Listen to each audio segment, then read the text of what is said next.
Good morning সবাইকে। সবাই কেমন আছো? আশা করছি ভালো আছো। আর আমরাও কিন্তু বেশ ভালো আছি। আজকে হলো ২৭শে নভেম্বর আর বুধবার।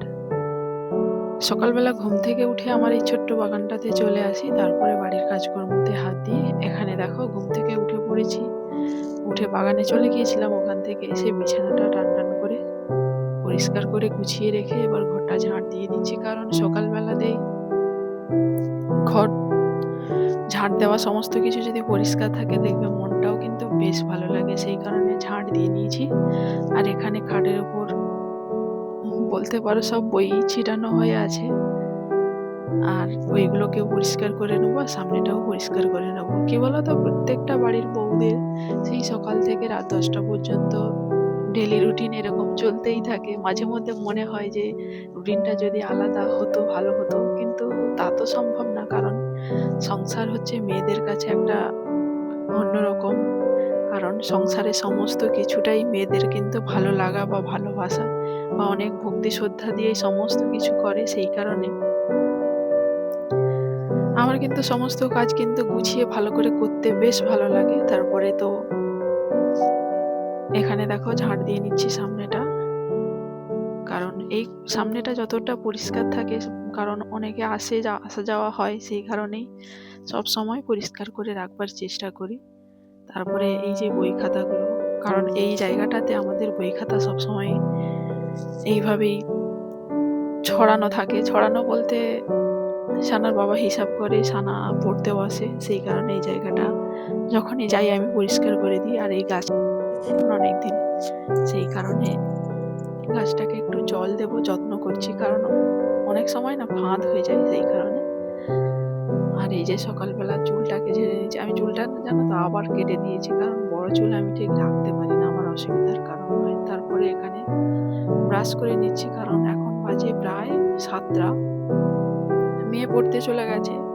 ব্রাশ করে নিজে একটু ফ্রেশ হয়ে তারপরে আবার ওর জন্য খাওয়া দাওয়ার বানাতে হবে। কারণ ও স্কুলে যায়, আর ওর জন্য এমনি প্লেন ভাত করলে না ও আবার খেতে এটা খাবে না, ডাল খাবে না, সবজি খাবে না। সেই কারণে সমস্ত সবজি দিয়ে ওর জন্য খিচুড়ি বানিয়ে দিই। তো ও ওটাই খেতে ভালোবাসে। কারণ বাচ্চারা যেটাই ভালোবাসে সেটাই, মানে খিচুড়ি তো এমনিতে স্বাস্থ্যের পক্ষে ভালো, সেই কারণে ওর জন্য ওটাই আমি বানিয়ে দেওয়ার চেষ্টা করি সবসময়। আর এখানে আমাদের বাথরুমের সামনেটা, এখানে ব্রাশ করতে করতে পুরো জায়গাটাই দেখা যায়, বেশ ভালো লাগে।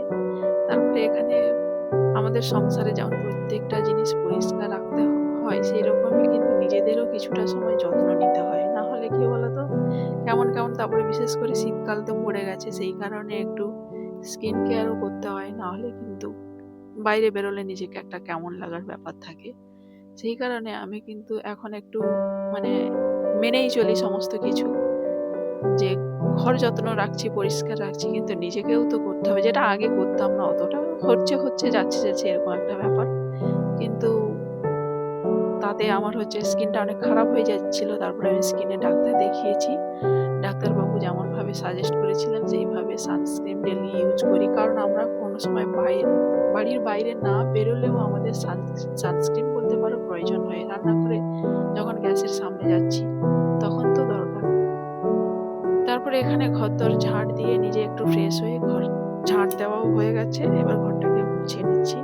কারণ ঘরটা যদি ফ্রেশ লাগে নিজেকেও যেন একটু অন্যরকম লাগে। সেই কারণে ঘরদোর মোছা, ঝাড় দেওয়া সমস্ত কিছু কমপ্লিট। এবার হচ্ছে মেয়ের জন্য খাবার বানাবো, মানে খিচুড়ি করব। সেটা ওর বাবাও খেয়ে যাবে আর ও খেয়ে নেবে। কারণ এটা কিন্তু খুবই একটা ভালো খাবার, মানে হেলদি খাবার বলতে পারো। জানি না তোমাদের বাচ্চারা যারা আমার ভিডিও দেখো কিরকম পছন্দ করে জানি না। আমার মেয়ে কিন্তু এটা বেশ ভালো খায়। সেই কারণে আমি কিন্তু এখানে পালং শাক কেটে নিচ্ছি। পালং শাক, থালকুনি শাক, এরকম অনেক রকম শাক, তারপরে বিট, গাজর, এখন তো ফুলকপি, শীতের সবজি, বিভিন্ন রকম সবজি, তাই আমি সমস্ত রকম সবজি দিয়ে এই খিচুড়িটা বানিয়ে দিই।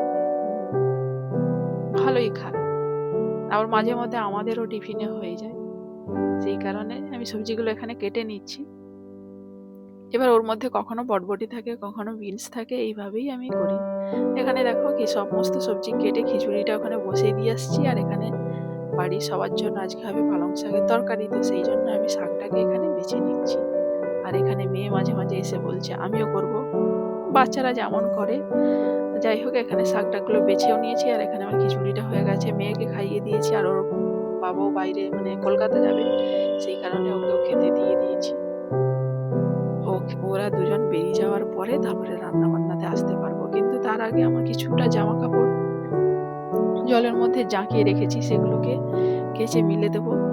আর আমাদের কিন্তু পুকুরেই কাচা হয়, পুকুরে কিন্তু কাচতে ভীষণই ভালো লাগে, অনেক জলের মধ্যে না তাড়াতাড়ি হয়ে যায়, যেটা ঘরে বাথরুমের ভেতরে ওই ট্যাপের জলে না আমার ঠিক মানে অসুবিধা হয়, সেই কারণে আমি পুকুরেই কাচি।